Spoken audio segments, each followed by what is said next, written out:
According to you, which muscle group will give you the perfect look? Is it back? Is it arms? Is it chest or legs? For me, shoulder gives you the great look.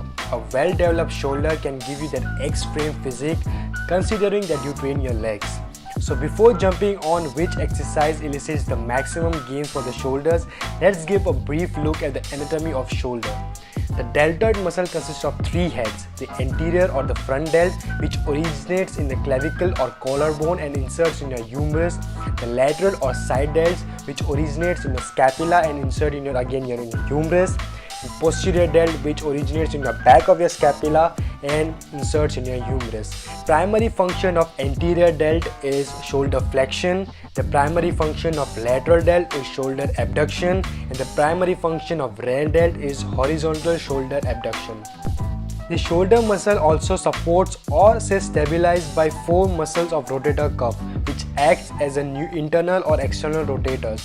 They may not contribute the aesthetics of shoulder, but having healthy rotator cuffs can help you prevent injuries and have a strong shoulder. It is considered that all pressing movements, especially vertical presses, elicits maximum shoulder activation. It is also considered that pressing movements activate more of your anterior delt rather than side or rear delt. But in a study by S.L. et al. In 2013 showed that dumbbell pressing, seated or standing, activated lateral and rear delt higher than barbell presses. So one might argue that for well-developed shoulders, dumbbell presses are effective. But then what about exercises like front raises, which focuses only on anterior delt development?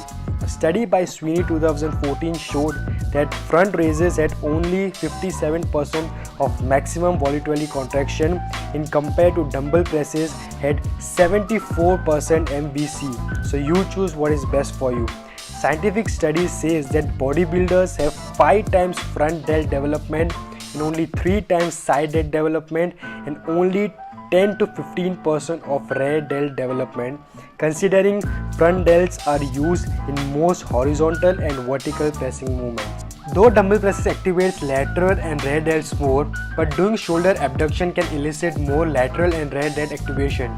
Biomechanically speaking, internal rotation of shoulder should lead to more lateral delt involvement.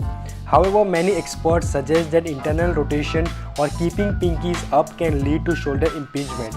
A study by Boak, Barron and Buskin 2000 suggested that internally rotation or pinkies up reduces activation of delts by 16%, and having neutral or hammer grip, that is thumbs facing up, can associate with 12% reduction in EMG activation, and that is more healthy too. But there's always a debate of using cable versus dumbbell on your side delt activation. Using cable over dumbbell shows more constant tension in shoulder.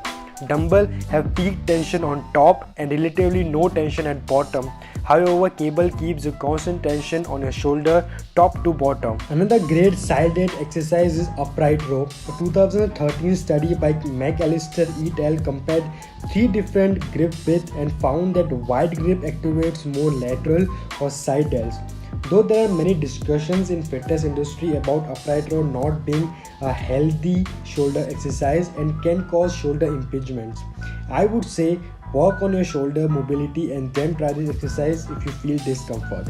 Now it brings us to rear delt, the muscle which gives that rounded look and that aesthetic looks in our shoulder. Studies suggest that rear delt are silent in shoulder presses and all vertical or horizontal presses. But Button et al. Showed river pec deck fly, inclined lat pull down and seated row being the biggest 3 exercise for rear delts, and studies also show that 90% of EMG activation is in river pec deck flies. So you choose which exercise are best based on scientific studies. Though science says that dumbbells are more effective and works more of your complete shoulder than barbell presses, but I personally would never leave standing barbell press from my training program, as it is the most complete and compound exercise. I would rather mix the training between dumbbell and barbell with various intensities.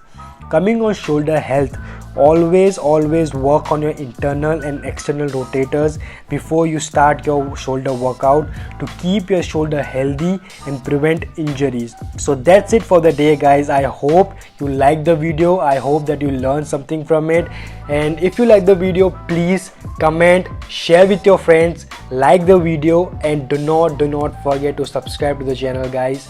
Thank you guys for watching. I'll see you next time. Peace.